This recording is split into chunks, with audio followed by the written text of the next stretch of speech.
welcome to this video. I'm Sarah. I'm going to be explaining how I got in and out of the United States while being a permanent resident but not having my green card yet.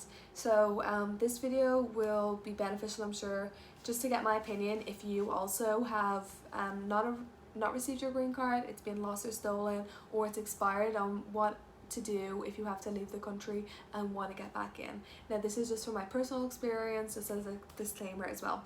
So I got approved for my green card through marriage back in the end of April of 2023. In May it was reported through the USCIS online portal system that had been delivered to my lawyer's mailbox. However, it actually never arrived. So USPS was the postal delivery service, so I was on the phone to them many times. I opened up a case with them and also with USCIS to let them know and notify them that my green card actually never arrived. I had to basically claim it as lost or stolen, and they're still figuring out and apparently looking at my case right now. So that's the update of that. But anyway, without having my green card, it was still important for me to figure out another way that I could leave the country and get back in, because my brother's wedding was coming up in September.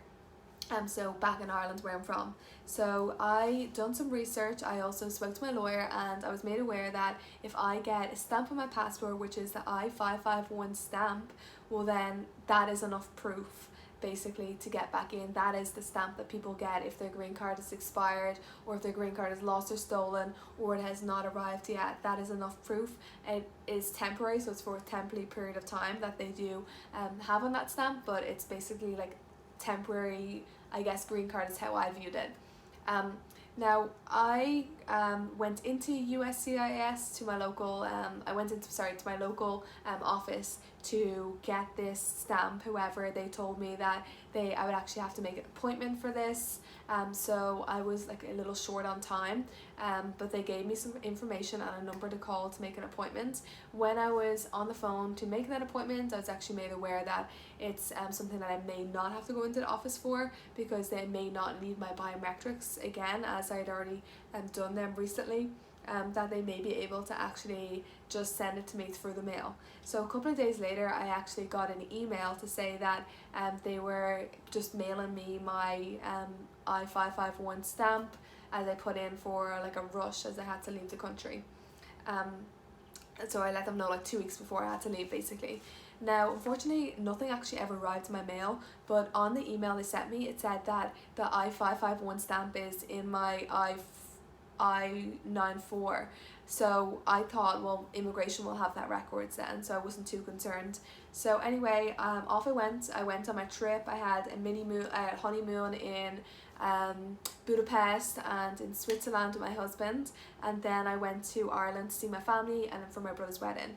I was away for 3 weeks in total, and then when I did try and get back into the United States, so around towards the end of September, I had some issues which I knew I was going to have. So what I done is I got to the airport 4 hours in advance. I brought with me the email printed out.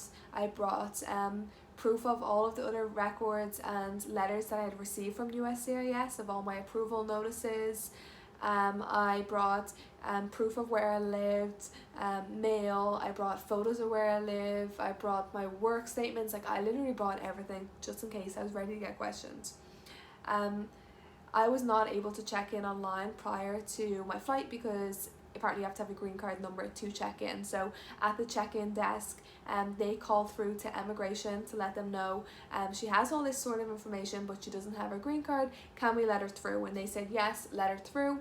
So when I went through security, it was fast. Then I went through to immigration and they asked me where is my green card, and I briefly explained my situation, that it never arrived. So they sent me for an interview then. So I had my interview just in the office then with an officer, and they just asked me some general questions, why I didn't have my green card. I explained it to them, that there was a little confusion. I thought they'd be able to see my stamp. They said that the I-551 stamp will be on your passport, like you'll actually physically see it. So I was confused with that, and they were confused at why it said it'd be mailed to me. They weren't familiar with that. Anyway, they let me know that they will be letting me in to the country, because they do know that I'm legit. They've checked my background. but I may be fined like $550 or something approximately for not having my documents. So you can actually get fined at the border for not having your documents, and there was nothing I could do. I was like, okay, I'm aware. So I was lucky that they actually waived that fee, because they realised that I actually was like unaware of this. I just didn't know that I had to have this stamp, seeing as nothing actually arrived to me. I thought then I just didn't need anything. Now when I actually came home then, I realised that my stamp had arrived in the mail, and I have it right here. It was like a piece of paper and a stamp with all the information that I needed. So I was lucky to get back into the country. If I was to do it again, I would make sure I did have that stamp with me and would apply for it a little bit like further, like I guess not leave myself so close to the time. But anyway, it's been important having that piece of document anyway, because I've needed that to get my driver's permit, seeing as I didn't have my green card that actually worked, and that was enough proof in itself. So that was really great that I did have that in the end. But yes, if you're planning on traveling out of the country and want to get back in like I did, I would suggest like having the I-551 stamp, and I showed them the proof that I was like reapplying for that green card that was lost or stolen, as well as actively in that process.